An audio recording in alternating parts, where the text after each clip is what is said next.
Well, what is up, everybody? Welcome back to another episode of Talk on the Tundra, your Green Bay Packers podcast that is a proud partner of the Eurostep Podcast Network and the Blue Wire family.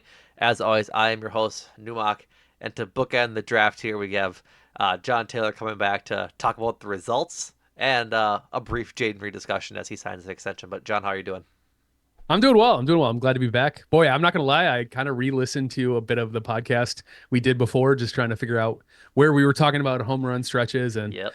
it goes to show that unless you're inside an NFL organization, you really don't know what's going to happen. And No. boy, nothing like videos time-stamped in history to let you know how you are kind of right and mostly wrong about a lot of your thoughts Hey, man, about what the Packers were going to do. we got one.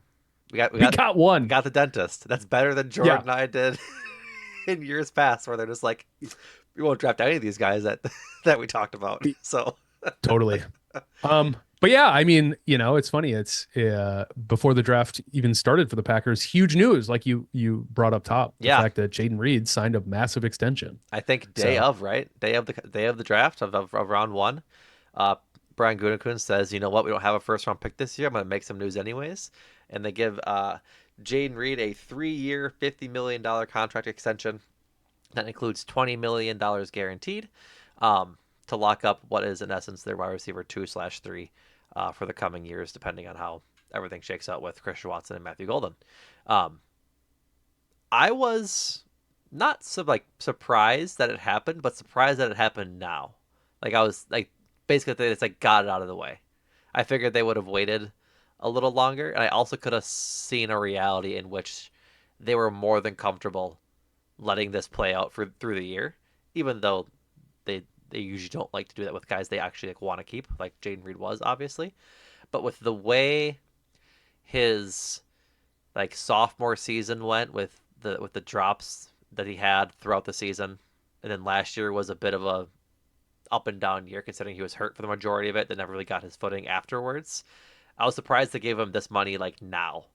You know what I mean? Like I'm not upset about it. I like Jaden Reed as a player, and when he's on the field, he is a winning player. But I was surprised that they gave him this new deal, given what the last 2 seasons were for him. yeah, I would agree with you. I think like ultimately Drew Rosenhaus is known for being a guy who wants to get deals done pretty quickly, and I think like he's kind of a straight shooter. I think it's like why so many teams like dealing with him specifically. I wouldn't be surprised if potentially the Packers came at him and were like, "Hey, this is the number we're thinking," and if there wasn't a lot of back and forth with Jaden Reed in his camp, then why not get this deal done?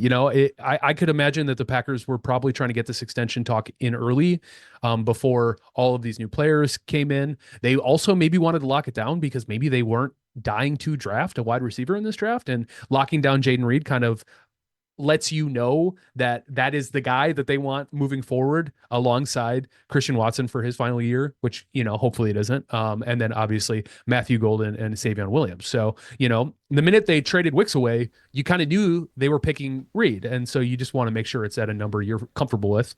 And I love the number, 20 million signing. It's not my money. Have at it, Jaden. That's awesome. And I just am like willing to bet my left arm that at no point will he ever actually. Yeah, that's how confident I'm Wow. about to say what I'm about to say is. Yeah, yeah, yeah.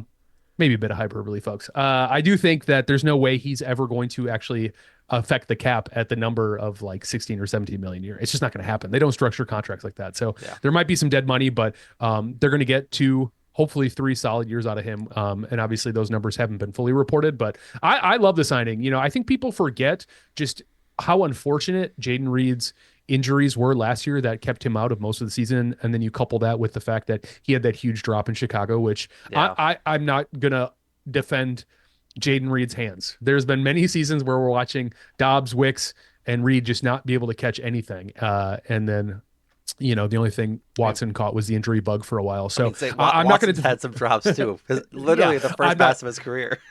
yeah, I mean, that's burned in my brain, unfortunately. But I think people are kind of forgetting that he led the Packers in receiving his first 2 years, one Hmm. of which was his rookie year. So it's like the guy can produce. That he's really quick and he's effective in the slot. And I think like Matthew Golden, while he played 40% of snaps in the slot last year, I don't think that's where they wanted him. I just think that's how you get him on the field. Yeah. And that could also be a big reason why we didn't necessarily see the production we wanted out of Matthew Golden. So I think locking down Jaden Reed there, you have, Christian Watson as your X, you've got Golden as your Y, and I think you're like in those packages where you're going to have three wide receivers out on the field, like that is a really strong trio. And, they got to figure out what Savion Williams is, especially at a round three talent. But just locking down these guys and the like 15 catches Bo Melton's going to have over the season that's going to drive you crazy. Like this is a pretty talented wide receiver room. So I definitely feel good about it.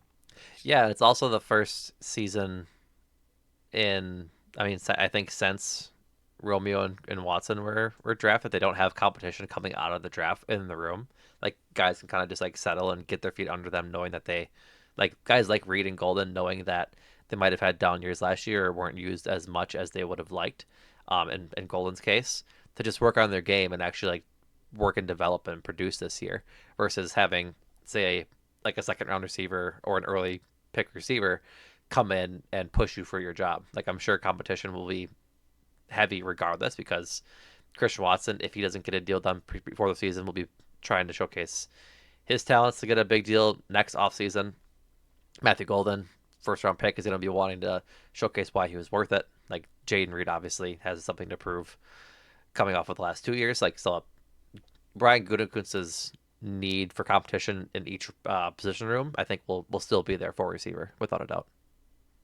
Yeah.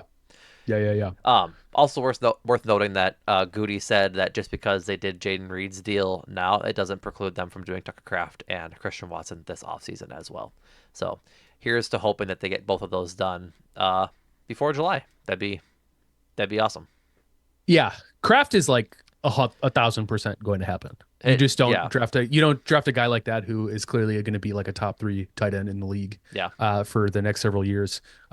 That's why you let all these guys walk, is to be able to sign these guys. There's so many comments from like my friends from the internet where people are going, they extended Reed. I guess Watson's leaving. It's like, yeah, you understand why they let six yeah. players walk. And Goody said so much. I think it was yesterday's day two presser. He's saying you don't let these guys walk without the intention of using that money for retaining the guys you want to keep, right? Right. And so I think, yeah, I think the Kraft one happens pretty fast. I'm hoping the Watson extension is the next one, simply because I don't want to pay him Alec Pierce money. I think they're going to have to, but if you can somehow make it so you're not paying him top of the wide receiver market money, Yeah.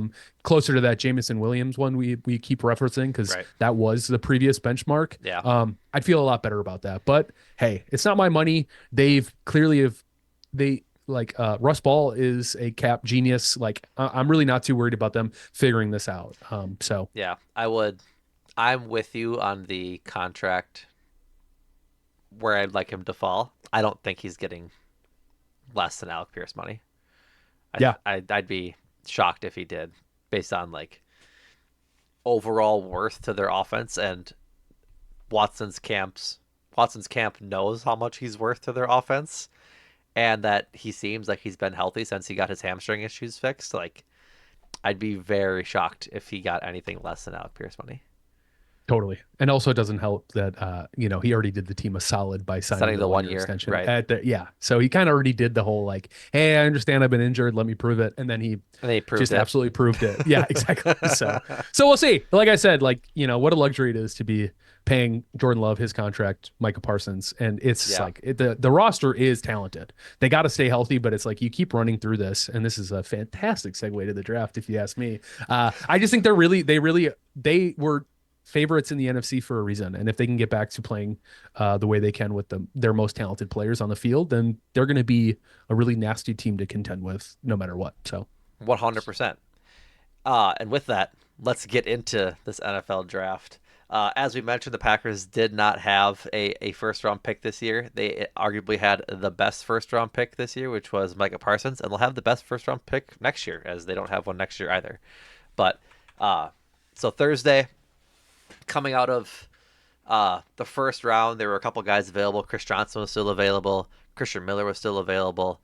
Jermod McCoy was still available, but we learned about his very sad knee injury and his degenerative knee issues that he's having. So he slid a long way into day three. But there were definitely some good players available coming out of round one. In particular, like I said, Chris Johnson, who we talked about in our preview pod, he ends up going, I think, in the first pick of the or the second round, and then I think Christian Miller went 5 or 6 picks. No, Chris Johnson went in late in the first round. The Dolphins took Oh, him that's at right. like Who he took took? him off. So with the Who was the the the first big pick? Yeah, yeah, yeah, yeah, yeah. the big three we were discussing offline about who you would maybe consider trading up for was Caden McDonald, the Yes. defensive tackle from Ohio State, Colton Hood, the other cornerback from Tennessee, Yep. and then Kristen Miller, the Georgia guy. So Yes. yeah, so to your point, in pretty short order in the second round, um, Caden McDonald and Colton Hood went right away. Yeah. And I think Back the to back, prevailing four thought, five. yeah, it was going to be quick and pretty obvious. I still can't believe Deshaun Stribling went 33rd Yeah, he overall was the he ahead was of the first Boston. one. Yeah. Yes, yeah. So pretty emblematic of this whole draft. Like, before we dive into specifically with the Packers, like, what was your overall impression of like round one and how you felt like the board was breaking for the Packers, even with those guys we had just mentioned? Coming out of round one, I liked how the board was playing. Like, I felt like a lot of guys were falling for whatever reason. I mean, Ruben Bain didn't get drafted to like the 11, 12 or something like that. Like, and he was, I thought, 2 or 3 for sure, like top five for sure. And so I think Yeah, this year, you and I talked about this about how this draft was one, just a home run for the Packers in our opinion, but two, just so fun, is that everyone thought this draft was lesser than other drafts. Like the quality of players wasn't as high as it has been in previous years. But what I think makes that fun for the draft is that it's not just chalk. If everyone has differing opinions on how good these guys can be, that just means every all 32 teams are going to have different big boards. And that's why you see guys fall as far as they did. Like the Packers' fourth round pick was projected by Dane Brugler to go in the second.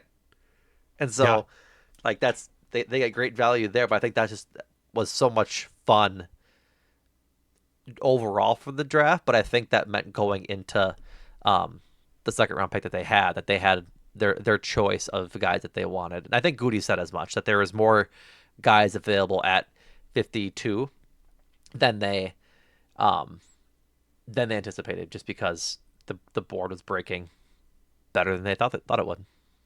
yeah. I'm right there with you. I think like ultimately round one is always going to be you kind of it's chalk isn't the right word, but you might get a couple surprises, but it's mostly just teams kind of reaching on consensus because they're just like so desperate. You Like you might get the Ty biggest Simpson at 12 or 13.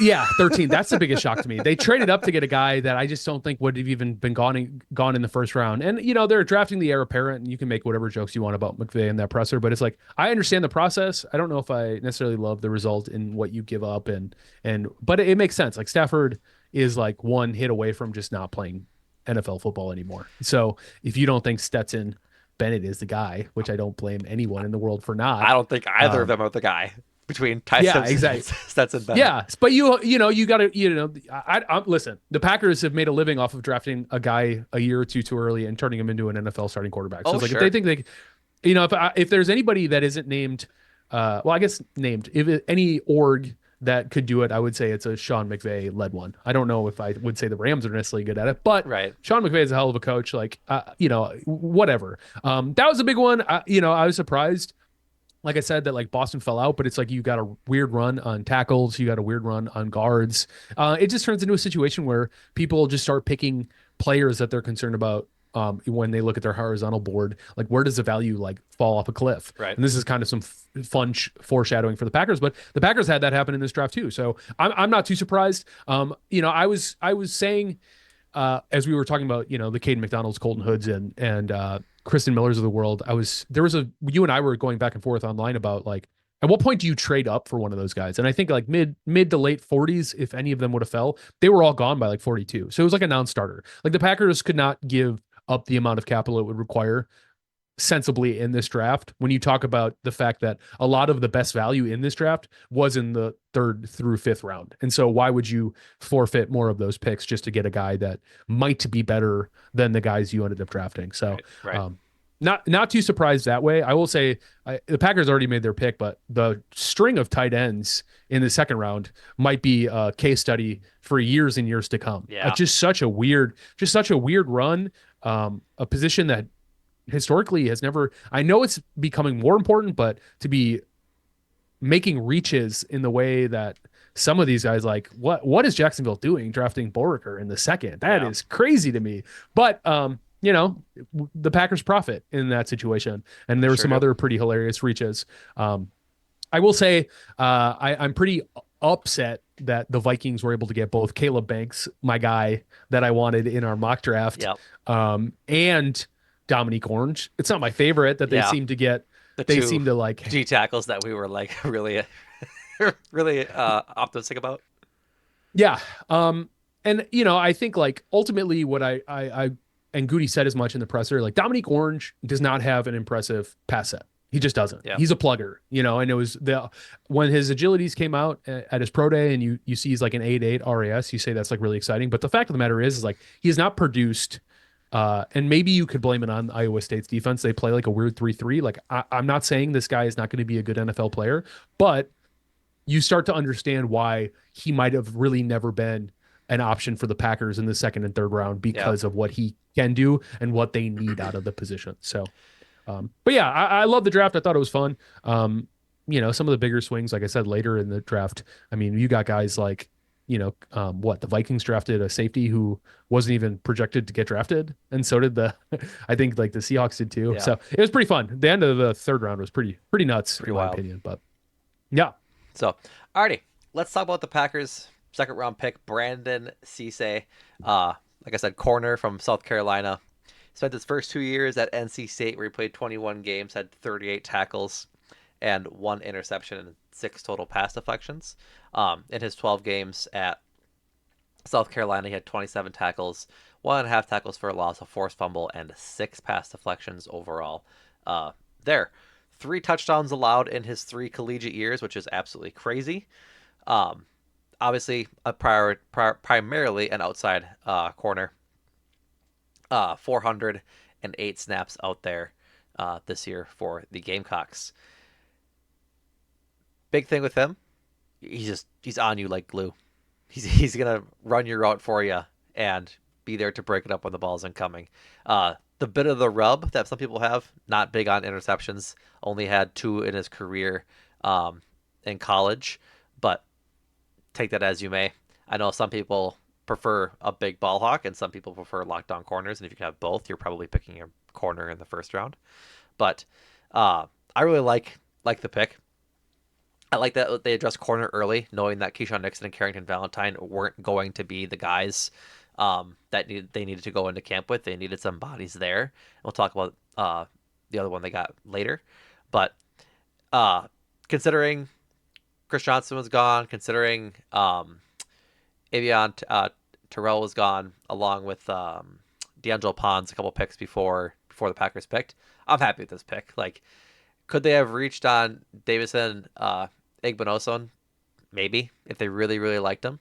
But I think this is a good pick for him. And my only like small-ish gripe is that he's a shade under 6 foot. He's like 5'11 and a half or something. And so, as I mentioned in the preview pod, I like my corners a little taller so they can match up with the bigger, more physical receivers. But if he's going to be on his receiver like glue, I'm just fine with him losing those couple inches. yeah. Also, he like jumps out of the gym too. Yeah, So, and we can talk about his ability to stay on his man is great. He's got to get better ball skills. It's funny. Bob McGinn actually came out with his report and he spoke to several scouts. And I like this is why I think Cisse at this pick was really great for the Packers and why I think he might have fallen. I think he's more talented than what a lot of boards give him credit for, but it's just not consistent. And the exciting thing about Brandon Cisse is he's only 20 years old. We share a birthday. He's not turning 21 until July 3rd. yeah, So you that's talk about crazy. like, when you talk about like, you're talking about a guy, and I think Andy Herman tweeted this in 5 years when his first contract is up, Yep. he will be as old as some of the players trying to get drafted once his first contract is over. So it's like Kenny Clark levels of like The tools are there, the traits are there. He has a nose for football. He loves it. He excels in the fits in the run game. He like triggers downhill. He's got to become a better tackler, but he's in the mix. He's mucking things up. After a season of watching Keyshawn Nixon and Carrington Valentine do nothing in terms of run support, I think he's like a really exciting pick. Yeah, the first scout Bob Again's report said he's a first. He's got real quick feet. He's on his coverage. He's hard to separate from. He covers all over the place. If he gets beat, he can catch up. He's what you're looking for. He's got real quickness. He's better than Terrell. He's more physical. He's meaner. And I thought that was great. The second scout said he's a football junkie, more of a cover guy than a run support guy, but he can run and he's got pretty decent cover skills. That one I don't know if I fully agree Fully with, but agree it with, is what it right? is. Yeah. If DBs don't have 4 or 5 career picks, I'm starting to worry about them. Said a third scout. Were they in man the whole time? I'm pretty sure they weren't. They should have had more picks than that. So that does speak to one of the things I think you could be critical about. And then the last scout that he referenced, this is the line, like he's physical sometimes, and other times he's kind of shying away. He can't catch it all. Ball skills are terrible. Oh, great. So and then he also said he reminds him of Reek Woolen. He presses, he can turn and run. In other coverage stuff, I don't think he knows what he's doing. He doesn't have great instincts or anticipation. Well, the good news is he's 20. And I Yeah. think like instincts, anticipation, and knowing what you're doing, getting a system where he can really learn, understand what's being asked of him. But he has played safety, he's played inside, he's played outside. Like the guy's athleticism, I think, is just making a lot of mistakes. And when you talk about most athletes, especially the ones Packers like, is they want, world theory, one of one type humans, and they'll show you how to play football. So Right. I don't think you could have drafted a more polished raw prospect, if I can do an oxymoron. Um, he is, though. I think Yeah. like he's the closest to being NFL ready with the most to gain from it. So, I mean, you're talking about a guy right now who is probably your best cornerback in in that secondary. Like Yeah. I mean, we love Keyshawn Nixon sarcasm, but what you love is this contract. Like there isn't a better cornerback 1 or 2 playing on a $6 million contract. Like, so we like Yeah. that. But when you talk about, but he's young, he's got a lot to learn. I think like he's going to be able to find his way onto the field if they really do play a lot of like match quarters, which Jonathan Gannon is known to do. I will take a second to highlight, like, I did listen to the Richard Sherman podcast. He did a full 30-minute interview with Brandon Cisse. And it was awesome. I Cool. mean, the guy's 20. It's well worth the listen. Do that after this if you want. But So I'll for have a to. 20-year-old, yeah, he talks about being influenced by like Stephon Gilmore. He talks about how he like practices and then just goes and watch film. And he'll just hang out in the film room. He's like, somebody else wants to watch film. I'll watch what they're doing. Love I'm a just student of the game. so yeah. So he loves it, and there's no doubt about it. So I think like I think it wasn't a sexy pick because everyone just saw it and went, okay, well, he's just kind of He's like a corner, right? he's just like a solid answer to what the Packers need. And the more and more the board broke, the more you go, oh, get it. The Packers getting exactly what they need at consensus value, given the way other teams are drafting. I don't know if you could have asked for a better pick at 52. Right. So yeah, I'm feeling really excited about it. Things I want to see him improve on is actually tackling. And then yeah, he's gonna have to get his eyes up. He's gonna have to figure out ways to actually try to at least break up passes. I don't Yeah. need whatever that scout was talking about, 4 or 5 interceptions in college. I don't really care about that. But No. when you only allow 3, no team last year had more than 3 receptions on him specifically. And the only guy who ever got over 100 yards on him was KC Concepcion, the guy who won in the first round. So it's like the guy can ball. Yeah. So He's not getting it's a thrown really, at, yeah, I mean, which is he good. will. Yeah, he's definitely going to start getting thrown out in the NFL. So Oh, for sure. he'll have to learn real quick. He's got good vertical speed. His click and close and his ability to trigger downhill is like pretty crazy. So I think it's like really, really exciting and it's explosive on tape when you watch it. So it's just like, he's got to learn how to play the field laterally. And then, as bigger guys, like you said, like he can make up distance, but it's more athleticism than it is necessarily like closing speed. And for somebody who runs as fast as he does and test as well as he does, you just want to see that translate on tape more. And I do wonder oftentimes if that's more of a technique issue necessarily than just an ability to do it. So we'll see. But I'm very excited on it. I didn't go into this draft necessarily feeling like he was a no doubter at 52, but Right. just looking at the way that board felt or I'm fine fell, with- yeah. absolutely, totally fine with that pick. Um, with not getting as many interceptions as you'd like. And I think it helps to have Micah Parsons on the team because so long as you can cover the guy and make sure he doesn't go off for one, either a big reception or two, just break it up in general. If you're getting after the quarterback, you're making the quarterback make rush decisions. As long as you're there, that's just fine. Like if you 5-6 yards here, that's just fine. Like what his skill set is, I think might work for what the Packers are trying to do at the front, which is sack the quarterback. I think in an ideal world, the Packers just aren't allowing any throws to get off with how their defense is made up, trying to get Micah Parsons as many sacks as he can. And then as we talk about this next pick, um, him too, along with Devontae Wyatt and the rest of the group. So Yeah. yeah, they loaded up on defense, and I think Cisse is going to be a good addition to that cornerback room. Even if it's Keyshawn and Cisse to start the year, and Carrington's like their three, Hmm. that helps immediately. Like Yeah. you kind of Well, replace and one player with the other who's not being able to tackle, but at least they're a little yeah. better. Yeah, and also in like sub packages, like rundowns, you Yeah, can probably get CC in there way more than Carrington Valentine. So it's like yeah, and I if you're think talking about, that's the big point. He's really good in the run. yeah, He had a better run stop grade I think than Caleb Banks did. yeah, I mean it's within mere percentages. You're talking about like the defensive tackle from Florida, and then A the quarterback. cornerback. Yeah, so he'll be in the mix. So it's like those are like sub packages that like you're going to see. It's Yeah. the same one with St. Just, right? Like Yep. you get these Oh, I guys forgot about who are him. bigger. Yeah, you get these guys who are bigger and more physical, so that way you don't just have to watch Keyshawn Nixon and Carrington Valentine force you to be like sliced and diced for a Right. thousand small paper cuts, and then we bleed out in the fourth quarter because we just can't stop anybody. And so, Yeah. I do like how big and physical some of these guys are. I'd say this like 189 on a 20-pound frame or a 20-year-old frame. Right. Something tells me he's going to get above that 190 threshold Pretty pretty quick. easily Pretty once he quick and gets into pretty the easily. NFL. It's honestly just like a butter burger away. So if you want to like mail Oh. him one or something, you know what I mean? Oh. It's like it can't be that hard. Well, But his yeah, so girlfriend's from Madison. I'm sure he's had a Butterburger before. yeah, he knew the Go Pack Go chant, so that felt good. Love Sorry, that. Matthew. Sorry, Mr. Golden, but he didn't botch that one, which was great.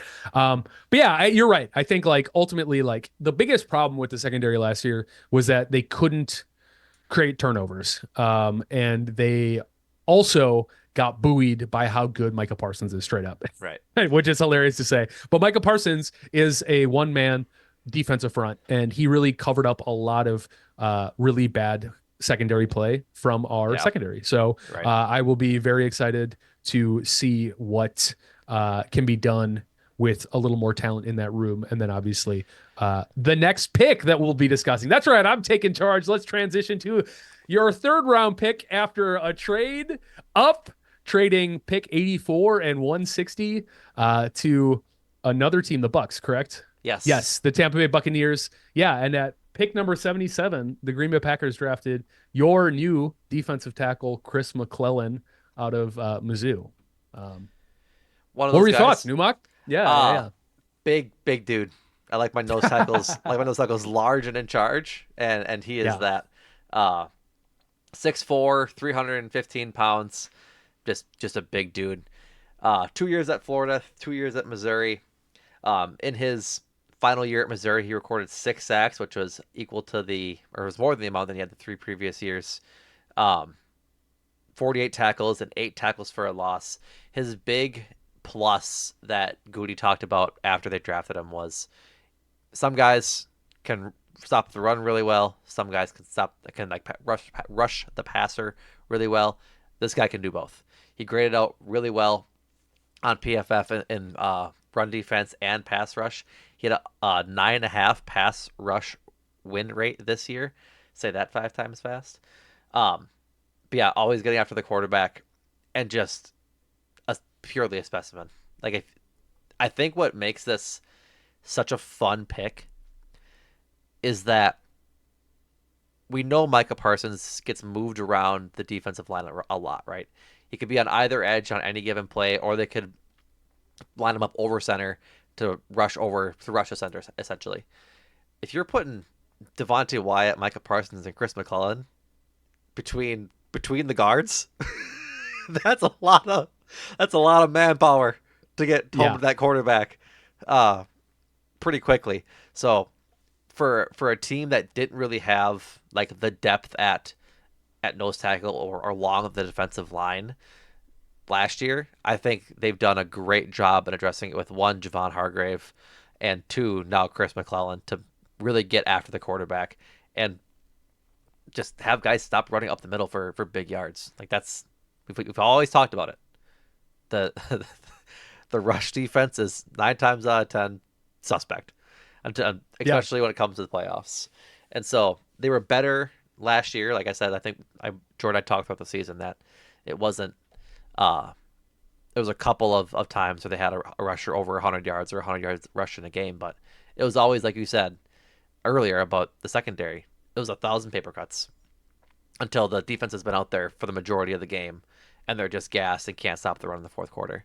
So, yeah, I didn't look at much at him pre-draft, but I think he was slotted to go obviously earlier than the Packers were picking there. That's why they traded up to get him, and so I'm happy with how it shook out for him to be a Packer because Yeah, I think very rarely do you get the dual threat D tackle, and when you can, you jump on that opportunity.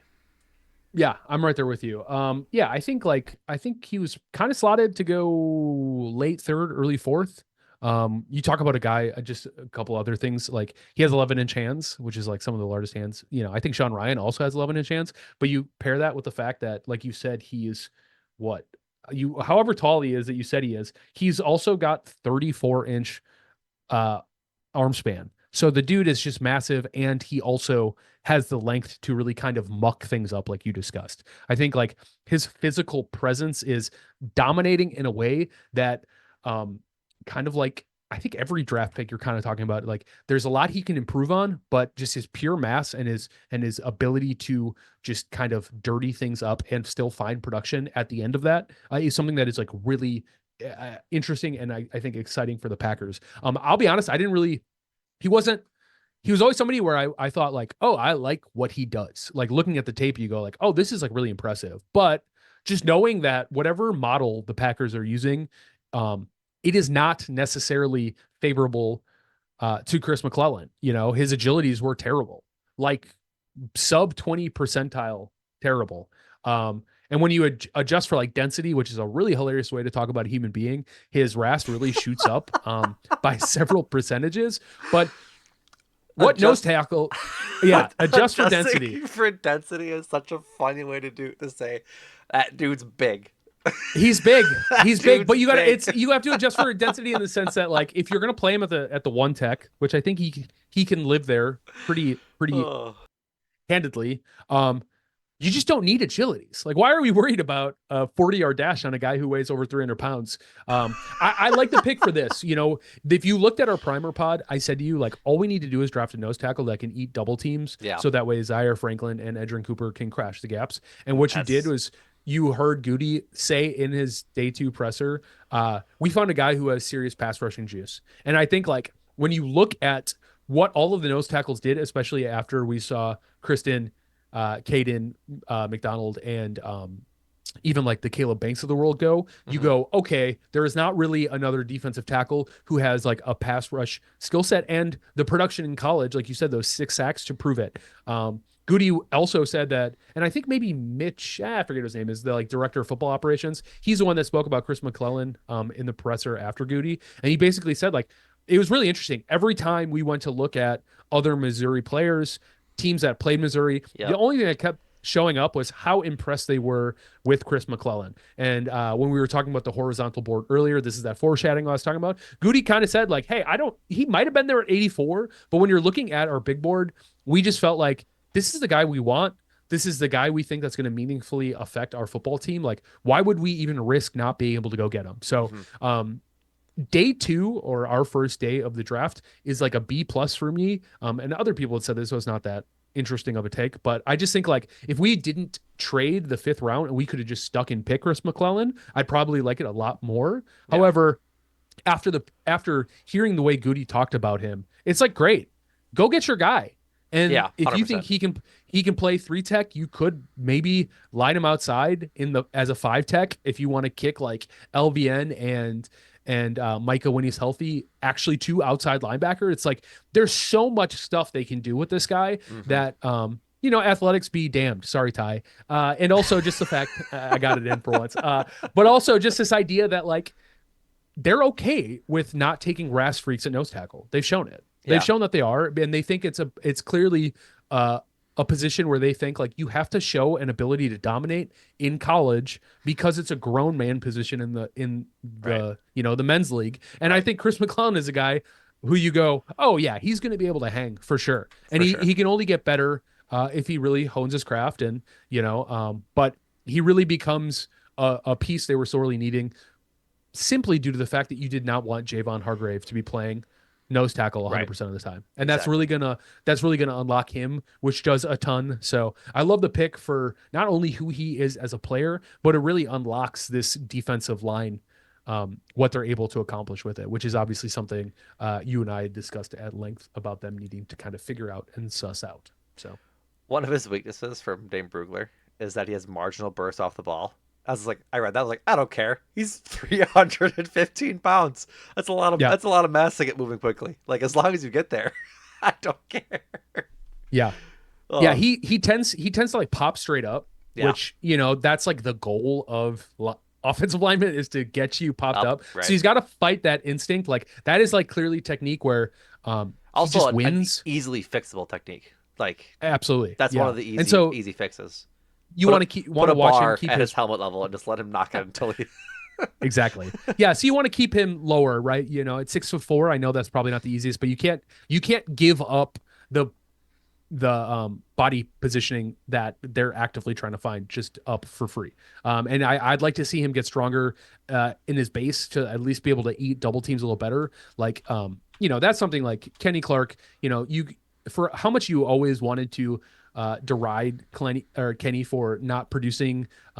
He was never a penetrating one seek like a Quentin Williams, but like Right. when you're talking about like what he did well, that's something that Chris McClellan's going to need to learn how to do is just like eat double teams with more force because what you can't do is get yourself taken out of a play early and then allow one of them to get in the second level and then like I said like Right. really not muck up, which is like a big thing that we want to see him do. So I think like he's intriguing and I think like what he offers clearly the Packers value. And so preferred model be darned. You're welcome, Ty. I think he'll need some time to adjust, but I'm really excited about him as a player. So And to move on to a player I'm excited to watch this year. yeah. Did you want this guy? I wanted this guy, John. Famously. Yeah, Famously, you can tell Brian and Keith that I wanted this guy. yeah. Um, Packers in the fourth round. Seemingly shocking. Even in our Discord, we were talking about is like, did Dennis-Sutton commit some sort of crime over the weekend that we weren't aware of that he hasn't gone drafted yet? Dane Brugler's, I believe, 60th best player in this draft, falls all the way to the fourth round, and the Packers pick him up in the fourth round. Just absolutely wetting my whistle, John. I was just so happy. Like I was taking him in the second round in all of my mocks if he was there. Um, just another edge rusher for the Packers to pair with Micah Parsons, another Penn State guy that Micah Parsons I'm sure will be very happy about. Um, you texted me. I was on my way back from the grocery store this afternoon with just the dentist and a couple Yeah. exclamation points, which is a Yeah. fantastic nickname. But Yeah. Yeah. 8 sacks this year. I'm gonna Mhm. let me go through 'em. 8 sacks this year, 9 sacks last year, 5 sacks the year before that. Uh, just an absolute beast off the edge. Famously no bend, as as you like to point out, but he is an athlete. Played in 13, 13, 16, and 13 games in his 4 years at Penn State. Um, like I said, this is Dane Brugler's stat counting stats, but 3 sacks in 2022, 3.5 in 23, and then 8.5 in 24 and 25. Um, three forced fumbles and two forced fumbles last year. Like he is an absolute monster off the edge, and I think what's going to be really good for him is that he just gets to learn from Micah Parsons. Like Micah Parsons is one of the elite edge rushers because he does have an insane amount of bend. He can get under the tackles quite well. Um, and so that's not like bend is something you can half teach, half this have to be like somewhat flexible for. But I think you also just can learn a lot about edge rushing from Micah Parsons. And I mean, how much is Micah Parsons going to love tutoring another Penn State Nittany Lion? Like, Yeah. he's just got to Yeah. be, he's got to just gonna be up in like the clouds. Oh, happy with this pick, I'd imagine. Yeah, the only thing I was gonna hop in before you shut me down, which is totally fine, was just that Daniel Jeremiah, moved the sticks. I'm a big fan of his board. He did have him up at like 108. So this is somebody who, Andy Herman, who does a board, some of the other Packers, he's kind of been all over. And I think like the dentist is somebody who clearly benefited from this idea that Packers needed help at edge. He possesses a really exciting tool set. And what I think is awesome about where they landed him at 120 was that they allowed the board to just kind of talk to him, right? And I think this is like when you're talking about like a guy, the way he was being spoken about, I didn't think he would be at 120 unless he committed some sort of crime, like we were discussing. Which is Uh, crazy. Like, um, yeah, and it didn't happen that way, and that's great. I mean, you think about like I think like Derek Moore went before him. I think Jay Sean Barham went before him. So there's different flavors. People like what they like. I think his motor is really exciting. Like I said, like famously zero bend. But he runs the 3 cone, which is kind of the indicator in terms of like the combine about like how explosive can you be, how quickly can you get around a corner or like get outside of an edge set. He It's like a 9.78. He ran it in like a 6.9 second, so it's like the guy has the tool set, so you don't really understand why he can't do it. So it's either technique related, which I think like you said, getting it linked up with Michael Parsons, a pretty good guy to learn from. And the other thing is if this is just who he is, it's going to put a ceiling on, it's going to cap him in terms of like what he can be for the Packers. However, it's still a really exciting player. Like it's really interesting. Like I watched Dennis-Sutton. I think that's actually, it's Deny from what I it think is. Goody had It mentioned. is. Yeah. I looked at it and I felt whelmed by it. It's like, okay. And then you just like look at if you like box score watch his entire season, you go like the production is so much better than what I feel like I'm gleaming, and you just kind of wonder, or I was left wondering what that situation is. I was way more concerned about it in the second round.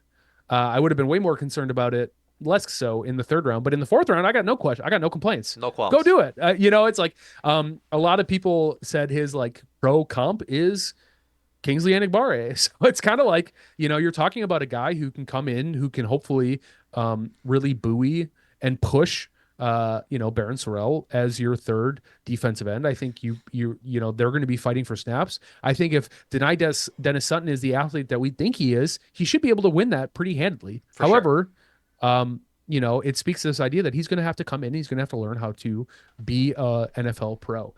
Goody did confirm after day 2, he had mentioned potentially trying to trade up into the second round. He confirmed after the day 3 presser, or during the day 3 presser, that they were trying to trade back up into the third for uh, deny Dennis-Sutton. Wow. So the fact that not only did they not execute that trade, Right. he just fell to them. Pretty excited about it.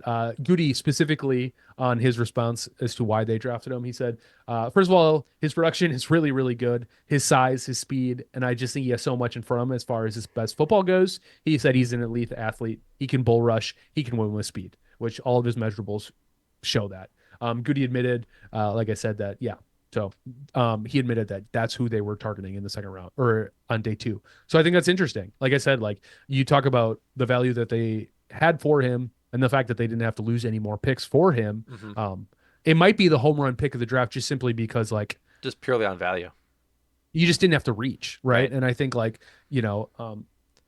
so yeah, I'm so excited about it. Like I said, I feel like I was kind of negative on deny Dennis-Sutton, but that's because I was using it from For our a previous pod second, only because yeah, for a a second second round. round It was a stretch, evaluation. and I said as much. Yeah, I mean, in the fourth, he technically would have been a home run. Right. And I actually, what's funny is we were kind of like talking about our board, and I think I had that written somewhere. I was like, I mean, if he falls to the fourth, that's a home run. Like That's great. anybody who slides is technically a home run because that's such great value. But Mm-hmm.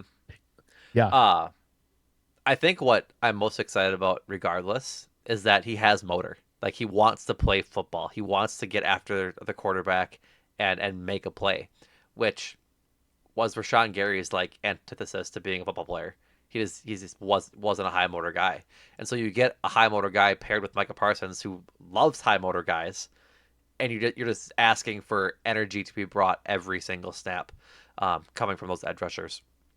And I think that's where taking some of that lift off of Micah Parsons' shoulders will be so valued. If they can get five guys along the line that just like to play football and want to get after the quarterback as quickly as they can and like meet Micah Parsons' challenge of getting there before he does, that defense will be a problem to deal with. Like if they can all buy into Micah Parsons' mentality, which it looks like the guys who are already there already are, as they train with him all off season, and now you get in a guy who's went to Micah Parsons' alma mater, shares the position, and just shares the motor. That's what I'm excited about. Is just being able to watch some enthusiasm off the edge and not give up on your bull rush two steps in because you failed the first step and then I'm blocked. I'll just set the edge and then sometimes fail to do that. Yeah. Yeah, I want to be clear too. It's like I would have been excited for the pick. You know, it's one of those things in the draft. I think like everybody does this bad thing where it's because you can attach a value to something. Right. You start going like reach versus stretch. But at the end of the day, like the draft's over. They're all Green Bay Packers. Like I hope Dennis-Sutton challenges not only Baron Sorrell for snaps. I hope he pushes LVN for snaps. I hope Dennis-Sutton becomes so undeniable that they could let LVN walk because I That'd don't be think great. LVN has done enough. You know what I mean? That'd be Like great. so I don't you know I'm touting like oh the value at 4 was insane, but this is an NFL player all day long. Yes, You he know, is. when you have the speed that he does at 6'5", like 255 pounds, like it's undeniable. So I don't want to get lost in that. And I think I was speaking favorably of him, but Oh, for I think sure. like No. when we talk about like draft stuff, we always go like, is this a reach? Is it not a reach? It's like, Yeah. well, now it doesn't matter because at the end of the day, he's a Green Bay Packer, and Right. so I'm very excited to have him in there, and you know, also because it kind of just speaks to this idea of like you and I both were in agreement. They needed to attack cornerbacks and they needed to figure out what they're going to do at defensive tackle. You and I both were kind of saying like, yeah, but like at a premium position like edge, they kind of need to keep the The room full. keep taking swings at it. Yeah, keep the room full and keep taking swings at it. And like Yeah. this is not only a great double, it's more than double. It's a triple or a home run. So Yeah. I think it's great. I'm really really looking forward to it. To your point, just like he's an NFL player all day long. Brugler said in his takeaway in the Beast that he'll be more appealing to teams looking for a quote high floor role player as opposed to a high ceiling pass rusher. That's fine. Like if I get my fourth round pick as solid a solid replacement, like a solid backup, and a spot starter at times for 4 years straight, and then this is the Packers mantra, and then he goes and signs a big deal somewhere else, and I get a second round comp pick for him. That's great. That's just fine. Like if he goes and signs a mega deal somewhere else, I'm guessing the Packers would just re-sign him anyways. But to the point of like, if he's that good and he leaves, they just get the comp pick back, and like that's where they get all these picks from and what they are really trying to do in the draft. As Goody mentioned, he wanted like quote 20 something picks next year. Um, Yeah. but Um, I just like I said, I like the value, but I also just love him as a player. I'm excited to watch him work and see if he can have an immediate impact this year, especially knowing that Micah Parsons, despite all things he says on social media, will probably be out the first couple of games of the season. yeah. It's funny because I feel like I think Justice Mosqueda, you know, he works for Acme Packing Company. He's on Pack a Day. He's just like a big offensive line guy. Has a history of like the XFL and like scouting him. He has a lot of guys he's in touch with. Yeah, He was in love with Dennis-Sutton, which I think is awesome. yeah, But more importantly, what I was gonna say is he's a big like, hey, you know, watch the first 4 rounds and then you know what I mean, go see your family that right. you've been neglecting for 2 days. Um, well, this is another transition, and I'll let you segue to the pick. But point being, like, the Packers have had massive success drafting linemen in the fourth and fifth round. And Right. so, as much as it'd be, you know, I feel like we'll probably start talking about the rest of this draft in shorter and shorter spurts. Yeah. I am very excited for this pick and famously freaked my dad out when I predicted that the Packers were going to take Jagger Burton in the fifth round. So I felt very good about that. Yeah. Center out of Kentucky. Um, Sean Ryan better watch out because I think that is pretty emblematic of what they're going to be, maybe what their future at that position is, or He can bounce around. Packers love positional um, availability, or that's not the right word. Positional Versatility. versatility. Thank you. I know it was Yes. an illy word that I could not have my brain formulate fast enough. Regardless, 2025 817 snaps played at center. 2024 379 played at left guard. 2023 159 at center, 485 at right guard. So anywhere in the interior, Jaeger Burton can play. Did not allow a sack according to PFF last year. Only allowed two in 2024 and one in 2023. Um, I mean, just a stout middle of the line guy, right? Like he's gonna be a guy that eats up a lot of stuff, eats up a lot of blocks, and tries to make a lot of holes. I mean, I'm surprised they didn't go line earlier, knowing how they like to go line early and often. I'm Hmm. happy it was center. I did not want another tackle in the mix for the sole purpose of like they have to figure out what they're doing at tackle before they draft another one. Like they need to know what Jordan Morgan has. They need to know a lot. Like if they took a tackle in the second round, I probably would have flipped the table. um, but Yeah. it's Well, there wasn't really a tackle at that point good, that would have even made sense. So yes, good. exactly. It made the choice pretty easy. Yeah, I think like Emmanuel Regneron, the Yeah, Oregon guard was still there. Jennings Dunker was still there. So it's like there's glad interior I didn't offensive take line him. guys. Like Yeah. Yeah, I think so too. Just given positional value. I think it like speaks to this idea of like they're always going to take big bites or bites at the apple is an Antanasio thing. He's always going to take swings. That's Goody's way he talks right, about the draft. He's always going to take swings on the linemen and they should. I think you don't get to have one of the best offensive lines like over the last 20 years consistently by not taking swings. And so I think the fifth round was a perfect spot for it. It's interior offensive line.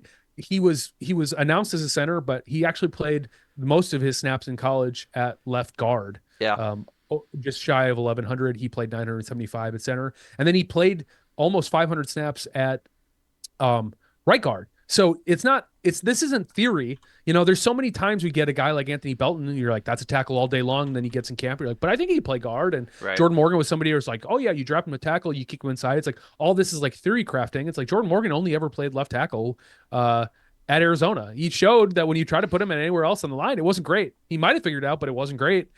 This is somebody who has put to tape serious reps at every single interior offensive line position. He's so ambidextrous that he talked about it in his phone interview that he's like, he writes left-handed, he can throw right-handed. He's like, he snapped the ball with both hands. That's He can crazy. serviceably be a left or right-handed center. Why that matters, I don't know, No but it idea. speaks to this idea like you want a versatile guy.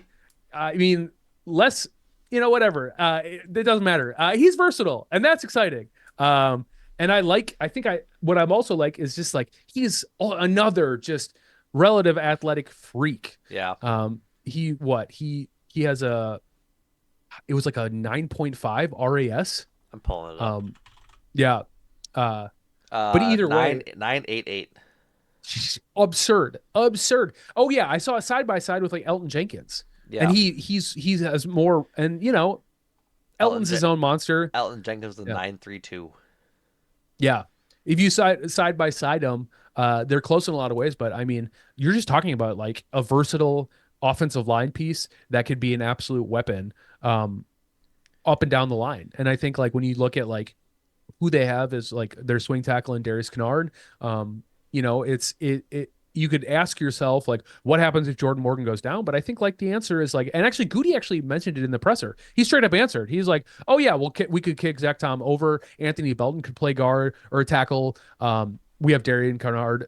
He was just kind of like, I'm actually really happy with the room. He's like, Yeah, we always want to address it, so we're happy to get this pick. And he said like, if there's opportunities to add more guys, like we'll obviously do that. But this is, I think, the mea culpa. I think they go, this is who we drafted Jacob Monk, hoping he could be a guy like this. And the difference between Jacob Monk and Jaeger Burton is Monk never did this at the no, collegiate level in the way that Jaeger Burton did. And I think what's even more impressive about not allowing sacks, all of the PFF stuff that you talked about is the Duke offensive line is dog water. That entire offense was terrible. So the yeah, fact that he was able to or Kentucky, my apologies, Kentucky, the fact that he was able to do that with how bad the players around him were, all other 10, it actually is more impressive. It Hmm. doesn't detract, in my opinion. So, um, yeah.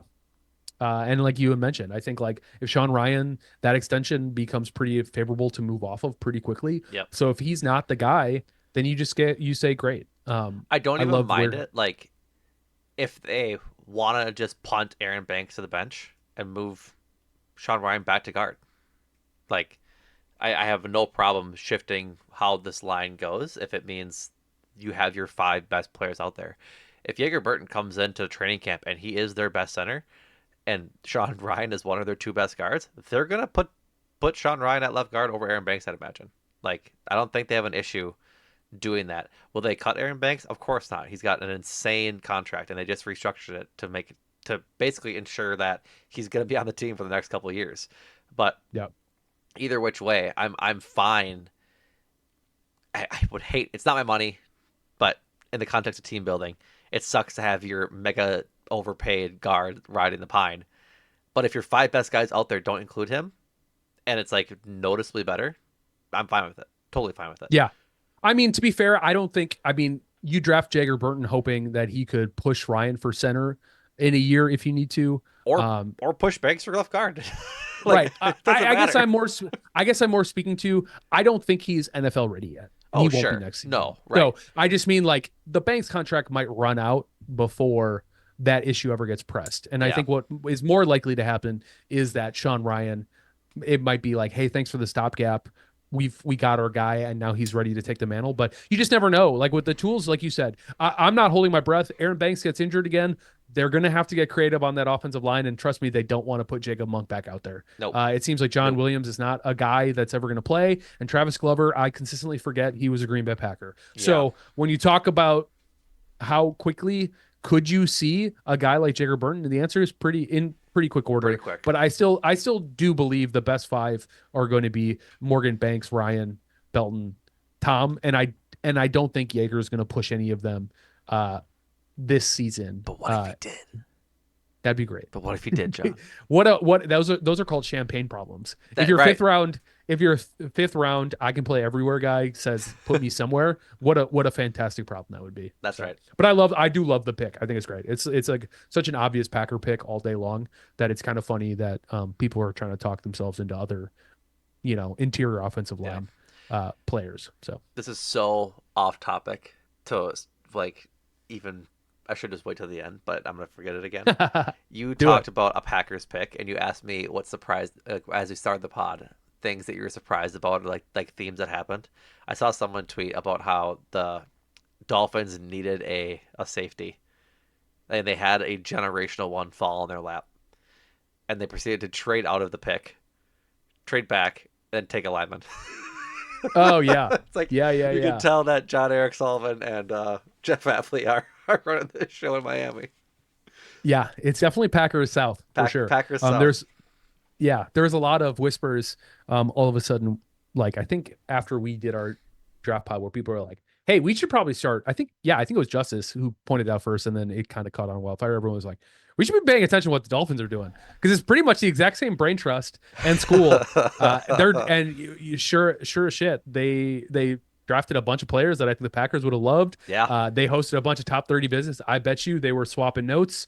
I think they both probably found their way closer to a top 60 visit in terms of like there wasn't a ton of double dipping. I would not be surprised if there was a lot of notes and homework swapping being done by John Eric Sullivan and Brian Gutekunst. But yeah. yeah, to your point, yeah, it's very funny. It is always laughable when you say like, "Yep, that is a Goody school guy or a Ted Thompson." I think. I mean, technically Ted wrong. Thompson. I mean, how They're far they're back do you both. want to? It's Yeah, how like, far back do you yeah, want to yeah. go? You can run it all the way back to Ron Wolf, like, but this is the modern Packers philosophy, and it's kind of permeating between that and Elliot Wolf, and then you could say Schneider in the Seahawks, but the Seahawks have Yeah. officially John Schneider's just going to do whatever the hell he Oh, wants, for sure. and he's got the most recent Super Bowl win, so Sure does. it's clearly working. So I think he has hopefully that'll the most recent two for yeah.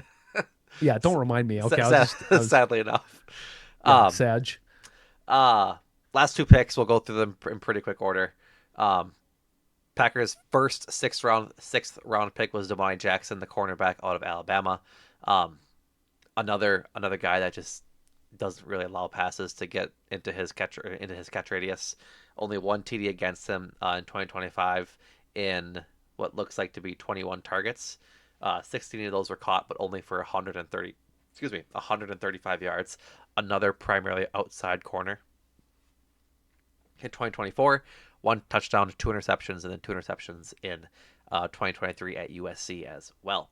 Um, I didn't look a lot at him, but I'm happy that they double dipped at corner.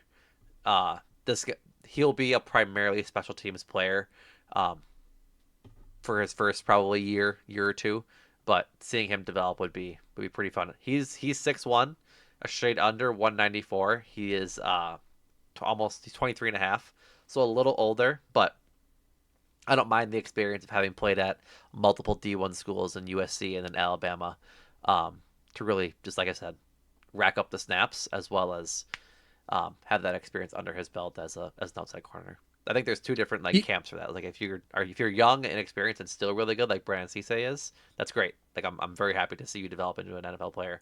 I'm also fine taking swings on guys um, who are older in later rounds that can maybe come into playing sooner rather than later because they've played so much in college.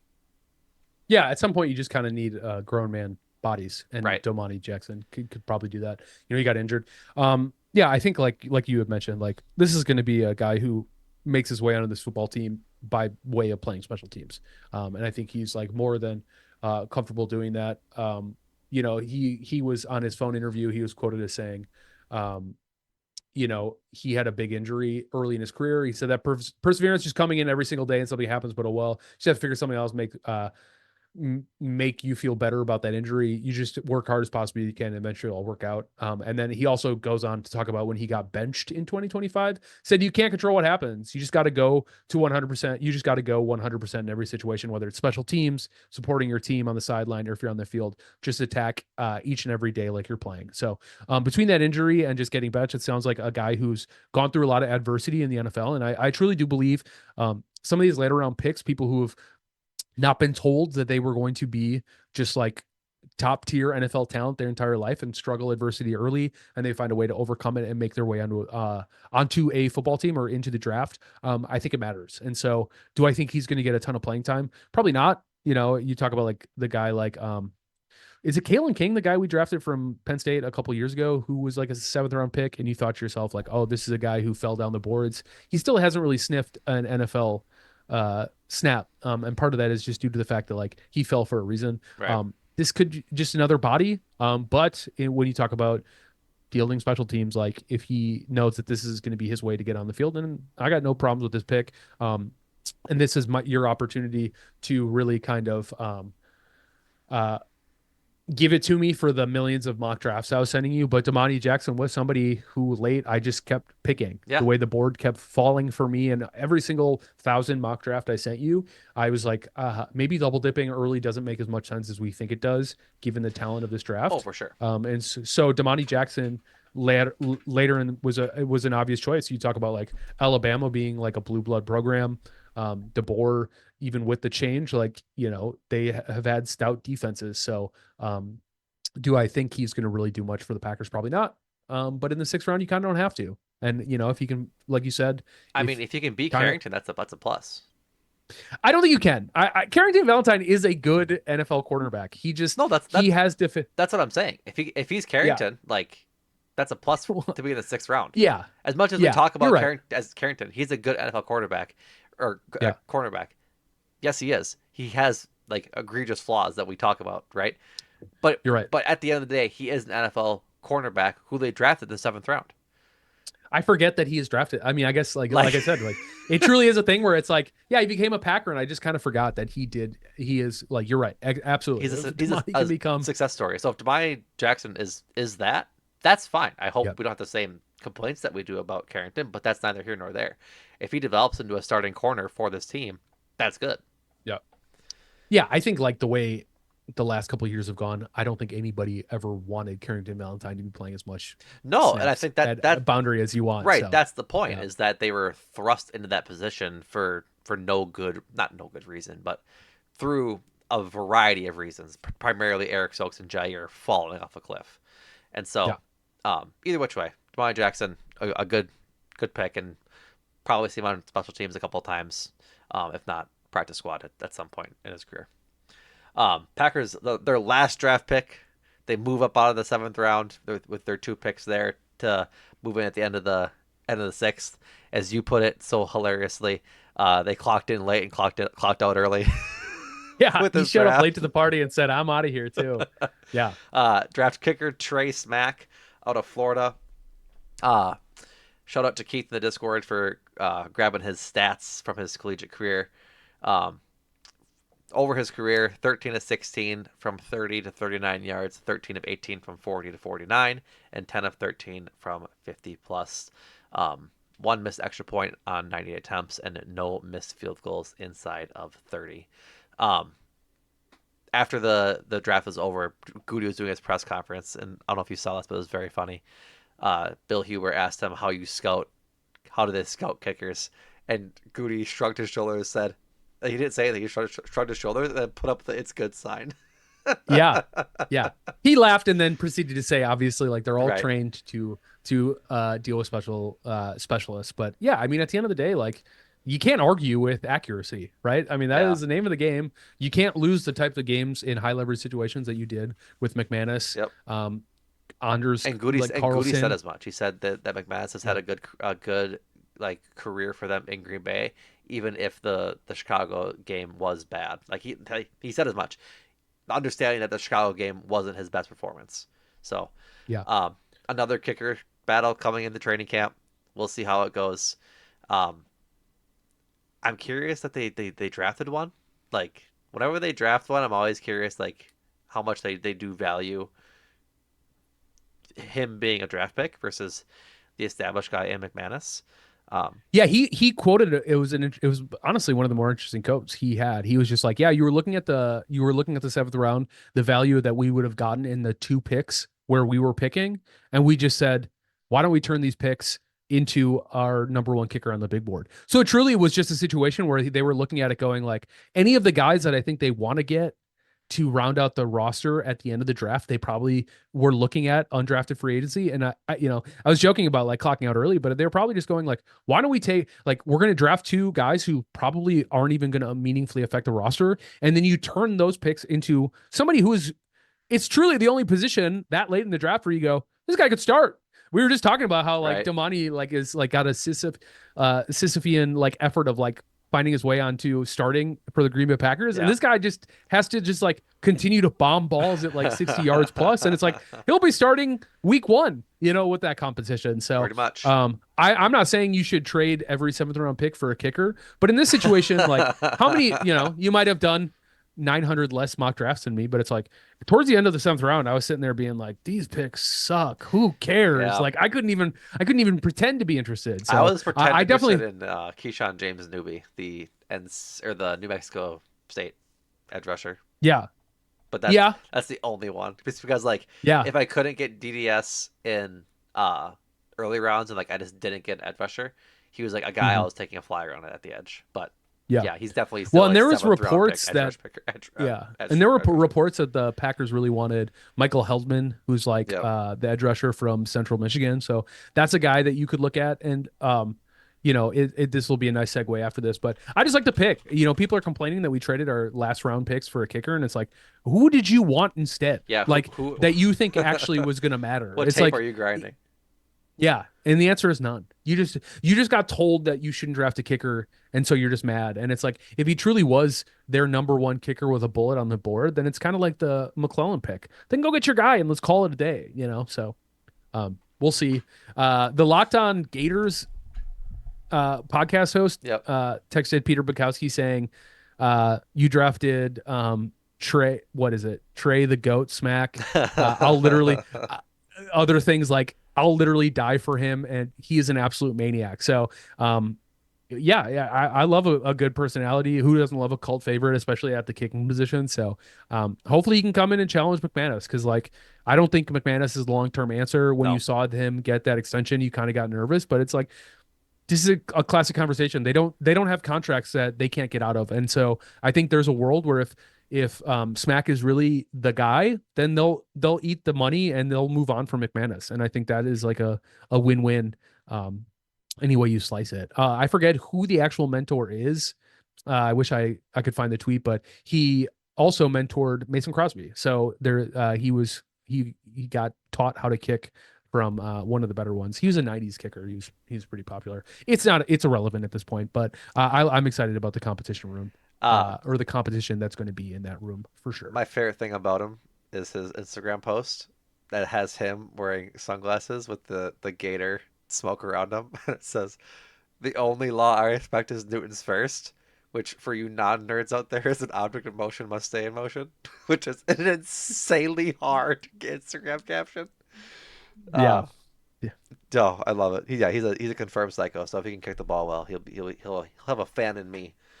yeah. All right. As we wrap up, a couple of things for the undrafted free agents and a couple of one Goody comment that I want to talk about. Um, undrafted free agent signings as of 8:35 p.m. Central Standard Time. They signed QB Kyron Drones, the VA Tech QB, who I think a lot of Packers Twitter was like really keyed in on, like the past like He was 3 days. he was the secret quarterback visit that Oh, finally got leaked towards the end, but he was the guy they were talking to. got it. So, yep. Linebacker TJ Quinn, another top 30 visit that they had. I think guard Josh Geske was also one of them. He's from Illinois. He was signed. Running back Jay Nixon from Central Florida. There's the running back that they wanted that they got. Safety Mervin Kenyon the third from Nevada. Tight end RJ Maryland from SMU. Guard Dylan Barrett from Iowa State. Defensive end Nagelic Kelly from UCF. Wide receiver J. Michael Sturdivant from Florida. And then they have rookie camp invites to offensive lineman Dane Walter from La Crosse and long snapper Spencer Triplett from North Carolina.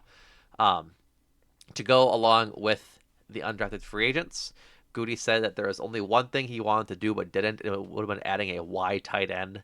"Quote, that's something we'll continue to look at."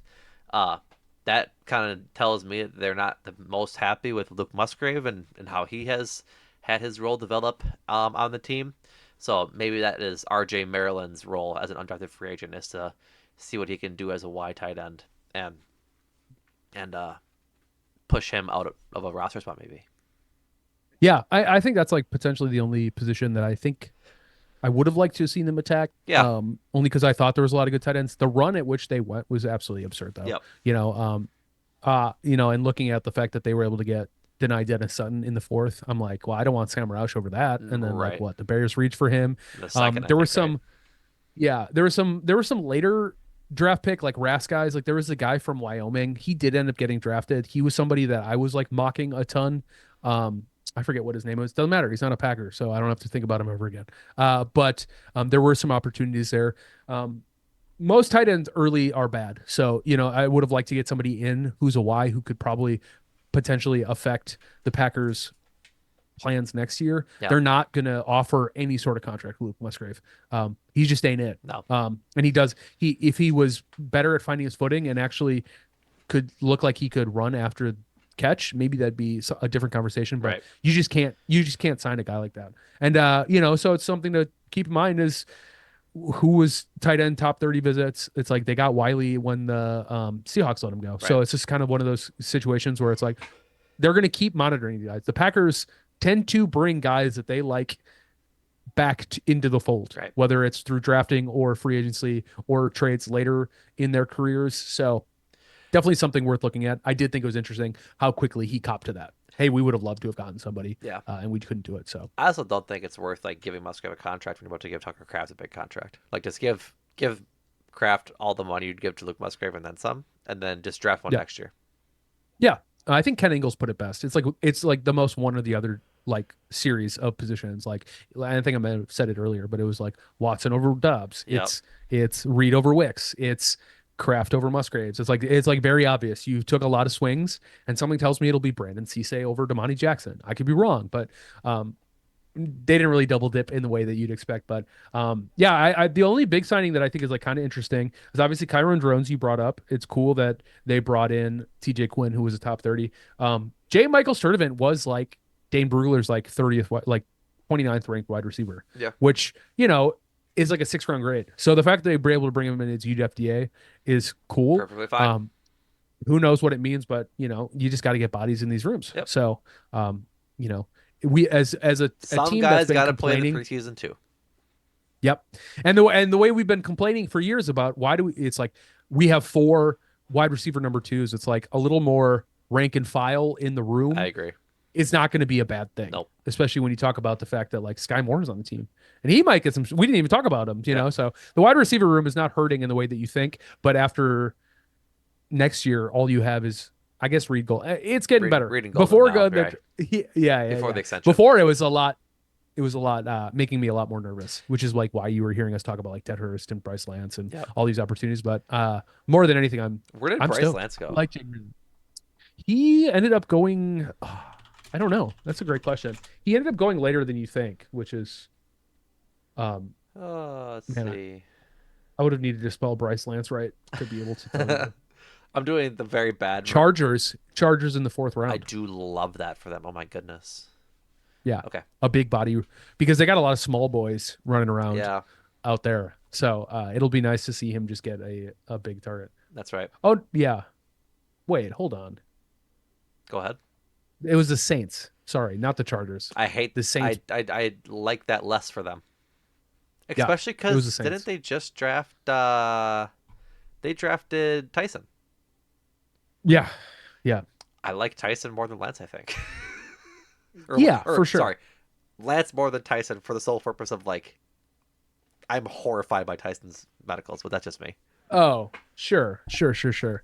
I mean, I think if he can stay healthy, he's clearly better. Oh, for I mean, sure. like But like, Bryce Lance is just like it's another classic. Like, are the Saints in the position? Do they even have the team to develop a guy with Bryce Lance's skill set? And I don't have a good answer for that. And so we'll find. Yeah. yeah. Luckily, we're not a Saints podcast. Couldn't tell you. Thank Don't know. God. Sorry, Ty.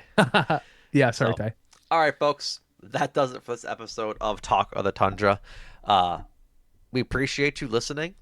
The draft has finally come and gone. I'm glad that it's just done out there. We get to look at all these guys now, and rookie camp is in like a week and a half, I think.